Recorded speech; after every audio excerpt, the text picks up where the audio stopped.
Imagine que durante um espaço de 5 anos, 1/3 das pessoas que você conhece morreram de forma horrível. Imagine ver seus amados, familiares e amigos definharem dor e sofrimento. Ou você mesmo, enquanto nada pode ser feito. Um pouco apocalíptico, não? Bem, foi isso que aconteceu na maior catástrofe da história da humanidade. Foi isso que aconteceu durante a Peste Negra.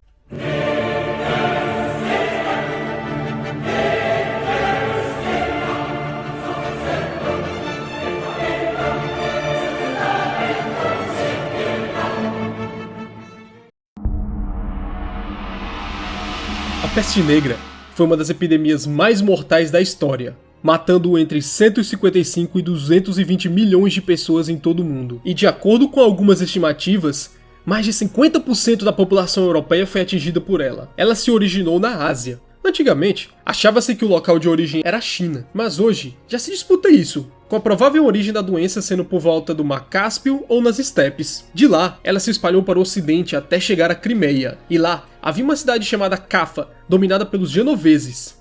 Uma vez que os mongóis da região haviam se convertido ao Islã e cristãos não eram mais tolerados, ela estava sob o cerco dos mongóis, e acabou sendo mal sucedido, mas os mongóis, irados pelo seu fracasso, catapultaram diversos corpos de pessoas que haviam morrido com a praga sobre as mulheres da cidade como vingança pela derrota.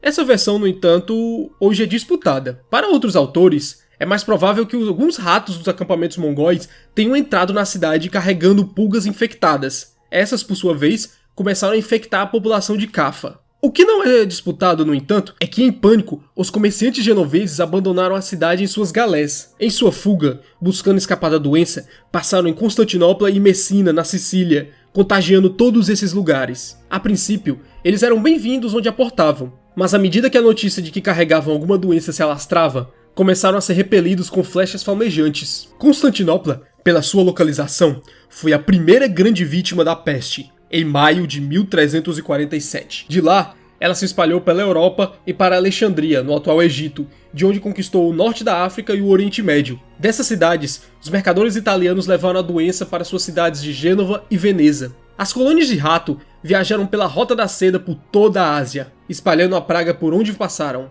A essa altura, Marsella, na França, já fora infectada e se tornou o grande centro de contágio. De lá, a praga foi para Bordeaux e dali para a Espanha, e no outono já havia chegado em Paris e Londres. Quando a praga chegou à Grã-Bretanha, em 1348, já havia devastado muitas cidades costeiras na Europa Mediterrânea, no norte da África e no Levante. Da Inglaterra, ela foi para Oslo, atual Noruega, e de lá para a Alemanha, onde fez seus caminhos de volta para a Rússia, o que fez os mongóis fugirem. Estes infectados agora passavam a doença para outras regiões do Oriente. Um pouco de vingança da natureza, talvez? A sua arma de genocídio se voltando contra você? Uma mostra que armas biológicas são um brinquedinho muito perigoso. Uma descrição dos sintomas foi dada por Giovanni Boccaccio em 1348, em seu livro Decameron. Abre aspas. Tanto em homens como em mulheres, eles se aparecem em certos tumores na virilha ou nas axilas, alguns dos quais cresceram tão grandes quanto uma maçã, outros um ovo, outros mais, outros menos. Das duas partes do corpo mencionadas, esse tumor mortal logo começou a se propagar e se espalhar em todas as direções. Após isso, a forma da doença começa a mudar.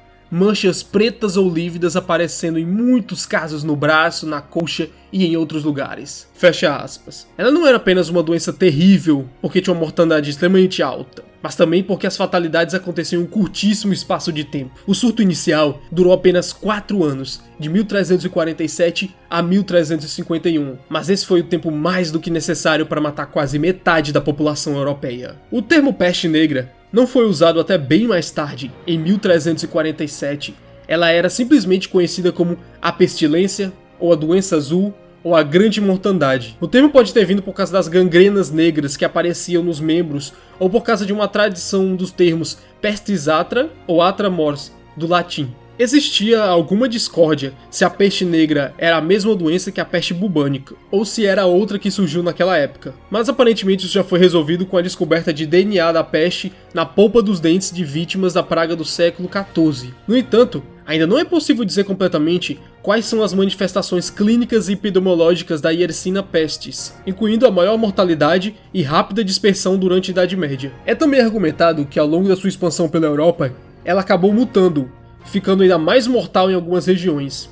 Não havia nenhuma cura, e era preferível deixar as pessoas em um lugar isolado e deixá-las morrer do que correr o risco de infectar pessoas saudáveis. Muito do que sabemos da peste negra vem de cronistas medievais, e nas suas descrições tendiam a ser bem parecidas. Sintomas como febre, dores de cabeça, letargia, manchas escuras ou pequenas pústulas negras na pele, bolhas e glândulas linfáticas inchadas na axila, virilha e pescoço. Outros sintomas incluíam náuseas, vômitos e tosse com sangue. Os cronistas medievais ainda constatavam o quão rápido a doença progredia, notando que a morte geralmente vinha em cerca de 3 dias. De toda forma, embora esse termo se refira à pandemia que atingiu a Europa a partir de 1347, ela tende a não contar algumas de suas subsequências, como a chamada Praga das Crianças, que assolou a Inglaterra entre 1360 e 1361, que se mostrou quase tão mortal quanto a primeira. A mortalidade total variou de cidade para cidade, mas em lugares como Florença e Paris, quase metade da população morreu. Os italianos começaram a chamar a doença de Mortallegra Grande, a grande mortandade, e as pessoas morriam tão rápido que procedimentos funerais, enterros ou cremações não podiam acontecer. A maioria dos corpos tinha de ser simplesmente jogados em valas comuns. Alguns outros eram simplesmente deixados para apodrecer em suas casas e nas ruas das cidades. As pessoas achavam que a transmissão acontecia por miasmas, vapores que emanavam dos cadáveres putrefatos ou pelo hálito das pessoas. Essa ideia de miasmas, inclusive, permaneceu tão forte por tanto tempo que até no século XX do Rio de Janeiro as pessoas ainda acreditavam nisso. Muitos outros acreditavam que a peste era uma punição de Deus por seus pecados e imoralidade. Essas pessoas se viraram para sua última fonte de esperança, a fé.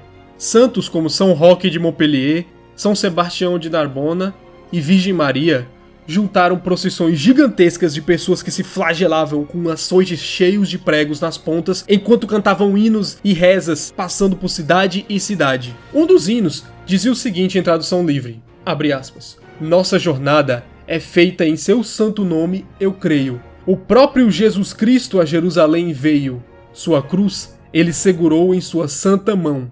Ó, Salvador de toda a terra, ajude o povo cristão."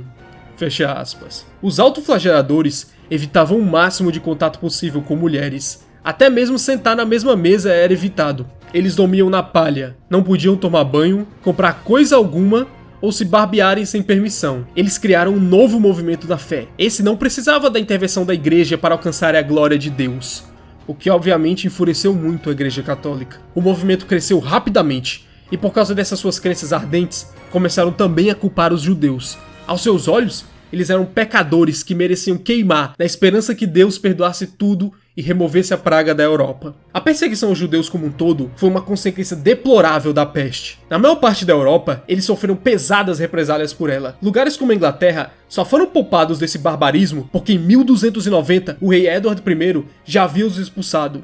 Como os judeus geralmente viviam isolados em guetos, longe de cais e armazéns onde os ratos se multiplicavam, e por causa de suas rígidas normas de higiene e dieta, é provável que as comunidades judaicas foram menos assoladas pela praga que o resto da população. E isso serviu apenas para inflamar o ódio dos vizinhos cristãos contra eles. Os judeus eram acusados de envenenar poços de água, invocar o diabo e serem resultado da ira de Deus sobre a humanidade. Perseguições em massa e expurgos contra judeus não foram incomuns a partir de 1349. Outro movimento que ganhava mais força era o renascimento de certas filosofias, como Memento Mori, que pode ser traduzido do latim como lembre de sua mortalidade. Essa filosofia começou a ser vista de duas formas. Na primeira, Memento Mori significava lembrar dos luxos e prazeres dessa terra são todos passageiros, e que deveríamos focar no que é importante, na nossa vida eterna. Na segunda vertente, com a peste já varrendo a Europa, Memento Mori se tornou um chamado para que aproveitássemos os prazeres terrenos. Uma vez que morreremos, de toda forma, então não há razão para nos preocuparmos com tanta morte. Outra resposta imediata à peste foi a perda de poder da Igreja Católica. Ao passo que padres sucumbiam à doença, fugiam dela ou negavam o sacramento da confissão aos moribundos por medo de pegarem a praga, as pessoas tinham cada vez menos confiança em Roma. E cada vez menos achavam que ela se importava com sua vida ou alma. Alguns padres, conhecidos pela sua corrupção, foram até mesmo enforcados pela população em certas regiões, com o pretexto de acalmar a ira de Deus. Em Rostock, a atual Alemanha, um padre foi até mesmo acusado de trazer a praga e jogado em uma cela escura por 46 semanas. O desespero era tão grande que muitos passaram a não mais acreditar na existência de Deus.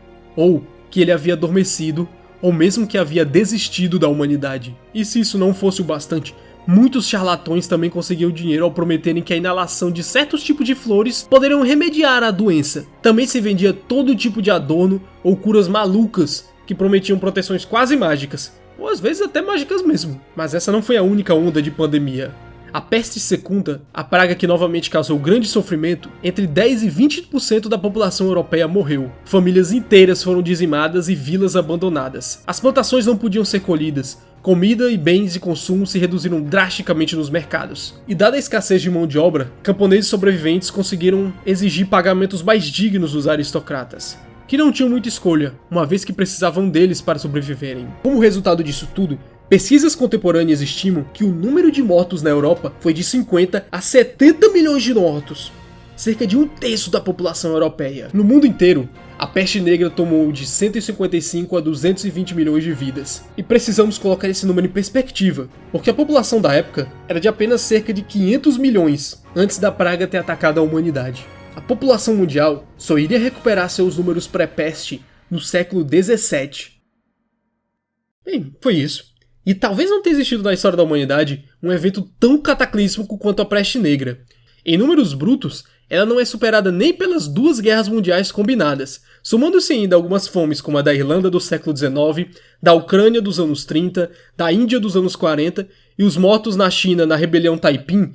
Talvez consigamos chegar a um número próximo, mas vamos pensar que isso é um longo período em um mundo que abrigava já bilhões de pessoas. Imagine que você ficou em coma, acordou daqui a 4 anos e descobriu que 1/3 das pessoas que você morreu, incluindo seus pais, filhos, amantes, amigos. É difícil julgar alguém que realmente achava que estava vivenciando o fim do mundo naquela situação. E é sobre isso que nós vamos falar no próximo vídeo. O que acontece depois do fim do mundo? Bem, eu adoraria falar sobre horas e horas sobre esse tema aqui, mas eu duvido que alguém vai ter paciência, então eu vou fazer isso em pedaços moidinhos. Se você gostou do vídeo, curta, compartilhe, assine o canal, toca o sininho, fica esperando para o da semana que vem e tchau!